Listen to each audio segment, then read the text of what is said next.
Hi, Jeremy here, and today we're going to be talking about creating effortless power in your downswing with two old school moves from Harvey Pennock and Gary Player that the young guns still use today. They are universals.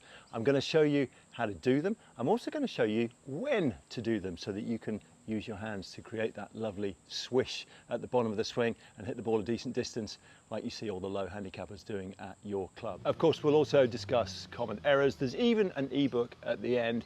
Plenty to talk about. Let's get into it. Now, there are two sections to this. What is Harvey Pennock's magic move?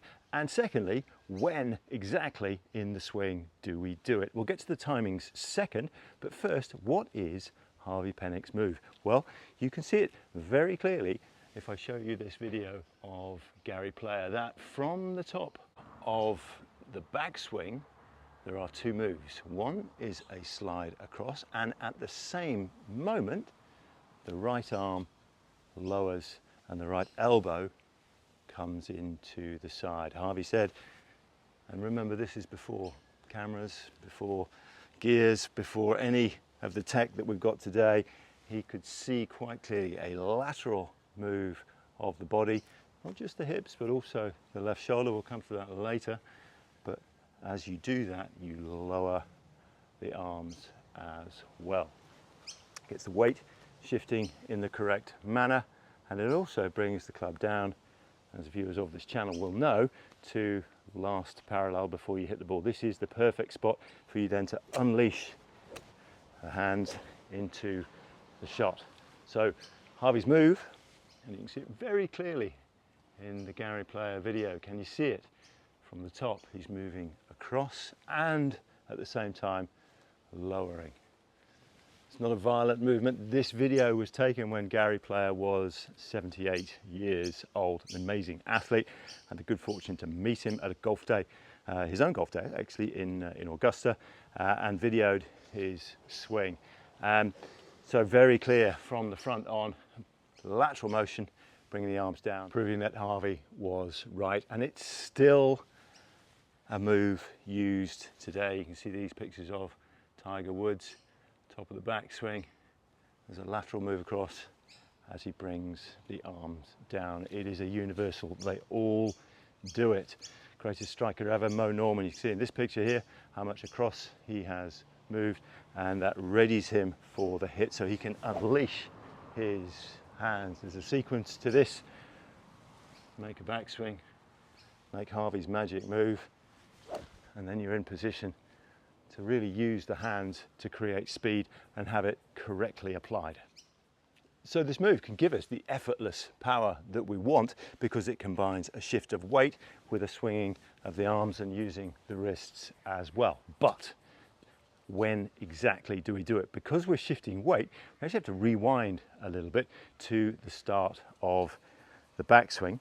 And we're going to use this alignment stick as a reference, because if we're going to shift the weight forwards, at some point we need to have shifted it back as well. And we do that in the very first part. You can see actually quite clearly Gary Player's kick in of the right knee. Can you see that? And then he shifts his weight into the right foot, and what he doesn't do is keep going. What he then starts to do, and you can see it with this alignment stick here, is increase this distance. If I put the club there, you can definitely see it. From 8 o'clock here, this gap starts to increase. So from here, this hip has moved maybe an inch. Now it starts to come back so that I have what my friends at Athletic Motion call recentered. The weight is now 50-50, I'm at the top of my swing, and the weight is already moving in this direction. So a little gentle shift across shouldn't be too much to ask.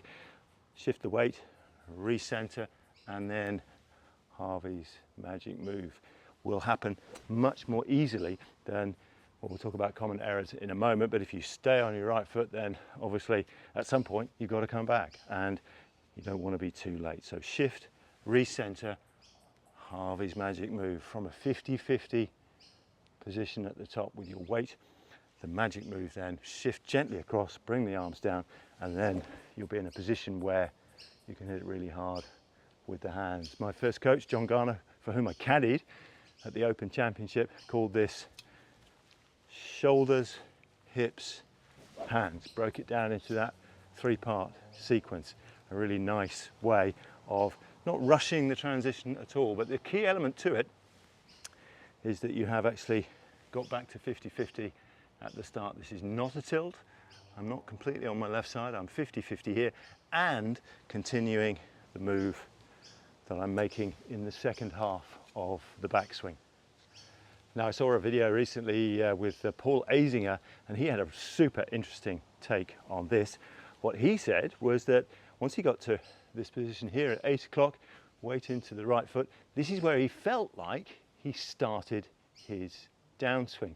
So he felt like from here he was already coming backwards to back to the ball. And this is really confirmed by all the measurements on apparatus like gears that can really measure everything that's happening in the swing. Shift, recenter, Harvey's move across, bring the arms down, and then you're in a great position. So what are the common errors? Well, probably the most common of all is not lowering the arms. I find myself teaching this move a lot in isolation to people who leave the club up, turn the upper body. This would be 80% of the golfing public, because they are the slicers. You can see now the club is coming across the line. If I release it from here with my hands, then the ball will go miles left, so that'll probably end up with an open club face slice, simply because if everything else is good, grip and stance and backswing, haven't brought the club back down to this parallel position here. It's come outside the line, over the top, swinging across on this out to in line. That would be common error number one. Common error number two would be to overdo it. Now, I have to admit, I did this as a kid, and it gave me terrible back pain. If you overdo it, what will probably happen is you'll have too much of a tilt. I can feel it now. There's a pain in my lower back, and my head has moved quite a long way back, and that does a terrible thing to the club face.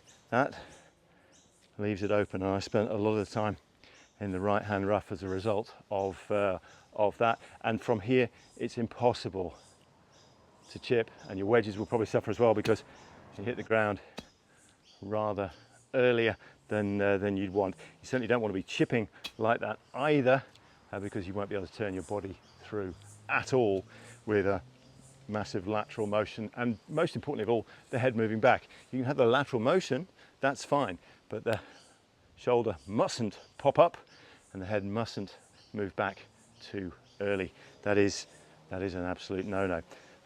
Great tip was from Johnny Miller. He said get the left shoulder back to where it started, and then you won't see the head popping back. So yes, there's a lateral motion of the hips, but there's also a lateral motion of the shoulder as well. That will stand you in good stead. No strain on the lower back at all, and you can rotate the body through to a finish, which you see Gary Player doing so beautifully.